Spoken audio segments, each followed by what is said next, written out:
Bonjour! Alors je vais enfin vous parler du fameux Emei Baby et je vous montrerai aussi l'Emei taille que j'ai eu le plaisir de tester. Donc, on le sait, dès la naissance, le plus adapté c'est le sling ou l'écharpe. Ça évite de forcer l'écart des hanches et on peut avoir un serrage en pli par pli qui permet de créer des lignes de tension un petit peu partout sur le dos et d'avoir une belle position arrondie, bien maintenue, leur position physiologique naturelle. L'inconvénient des porte-bébés, c'est que souvent, du coup, ils vont forcer l'écart naturel et il va aussi manquer de maintien du dos. Donc, pour l'écart, les marques ont trouvé différentes solutions. Donc, par exemple, le booster chez Je porte mon bébé, ou il y a aussi maintenant les porte-bébés avec une assise réglable, donc on peut diminuer pour les plus petits. Dans les ergo bébés, il y a des espèces de housses, ça j'ai jamais testé, mais je vois à peu près à quoi ça ressemble, je sais pas si vous voyez. Bref, donc ça, le réglage d'assise, ça va. Il y en a qui restent quand même un peu trop large pour les bébés. Le booster, ça tord un peu les genoux, mais le principal souci aussi, c'est que le dos, par contre, n'est pas du tout maintenu. Je sais pas si vous avez déjà essayé le physio-carrière avec un nouveau-né, donc moi je l'ai fait pour voir. Déjà, c'était pas du tout confortable, et son dos est vraiment pas maintenu. Il n'y a aucun serrage possible autour du dos pour avoir la bonne position arrondie qui est nécessaire au bébé, quoi. Donc, il n'y avait aucun porte-bébé qui avait résolu ce problème, sauf du coup l'Emei Baby. Donc l'Emei Baby, c'est un préformé. On a une ceinture à clip, on a des bretelles rembourrées, on a un tablier, et par contre, le côté novateur du truc, c'est qu'on a comme une écharpe qui est accrochée au porte-bébé. Donc, toute la partie inférieure, en fait, est contrôlée par ce morceau d'écharpe qu'on peut resserrer au niveau des anneaux. Donc, l'assise est toute petite. Enfin, la largeur d'assise est vraiment toute petite. Donc, ça ne force pas l'écart des hanches. Et au niveau du dos, on va avoir du coup un maintien, puisqu'on va pouvoir faire un serrage en pli par pli de toute la partie inférieure du porte-bébé et maintenir ainsi la bonne position arrondie. Donc, je vous montrerai tout à l'heure quand j'aurai posé l'autre bébé. Je vous montrerai du coup avec un nouveau-né, avec lui, avec un bambin et avec le grand. Parce que du coup, vu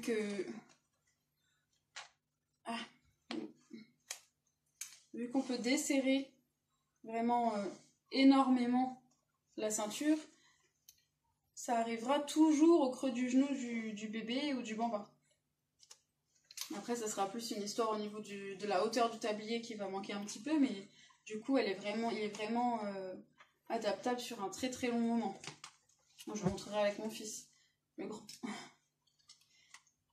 Donc voilà.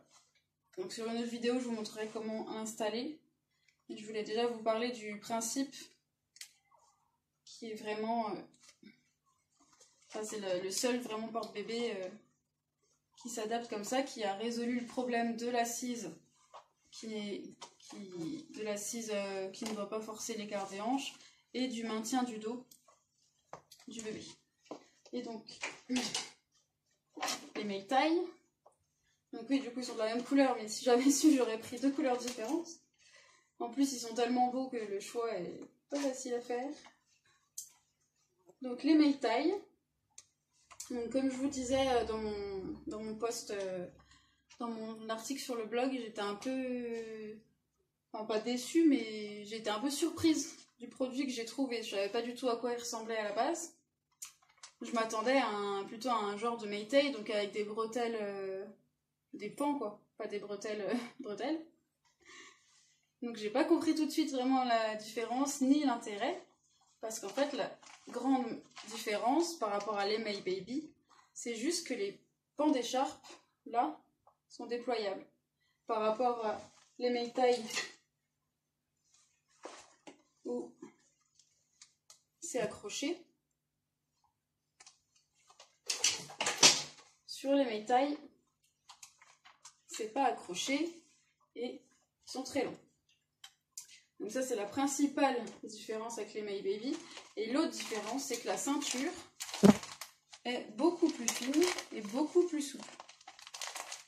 Donc ça c'est un bon point pour les nouveau-nés.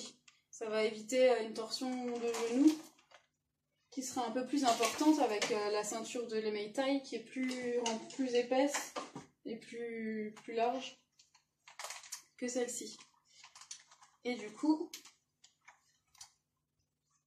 ça va pas être facile en fait avec toi. Ils sont endormis. Donc il y a déjà ça, c'est un bon point donc pour tout ce qui est nouveau-né. Et après quand bébé va grandir, qui va devenir un petit peu plus lourd.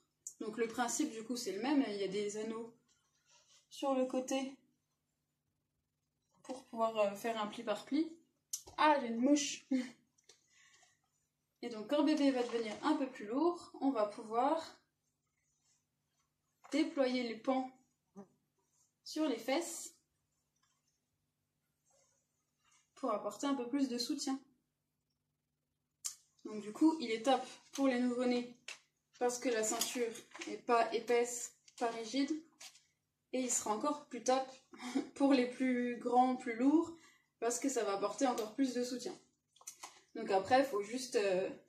c'est un peu comme le Maytag, il faut aimer nouer un petit peu, ne pas être dérangé par la longueur qui traîne, quoi. Mais du coup, au début, j'ai pas compris du tout l'intérêt, et en fait, en le regardant bien, en le testant, bah, je préfère limite le Maytag que les My Baby. Je sais pas ce que vous en pensez. Donc je vous montrerai pareil comment l'utiliser dans une autre vidéo. Voilà, donc si jamais vous avez des questions, bah, n'hésitez pas.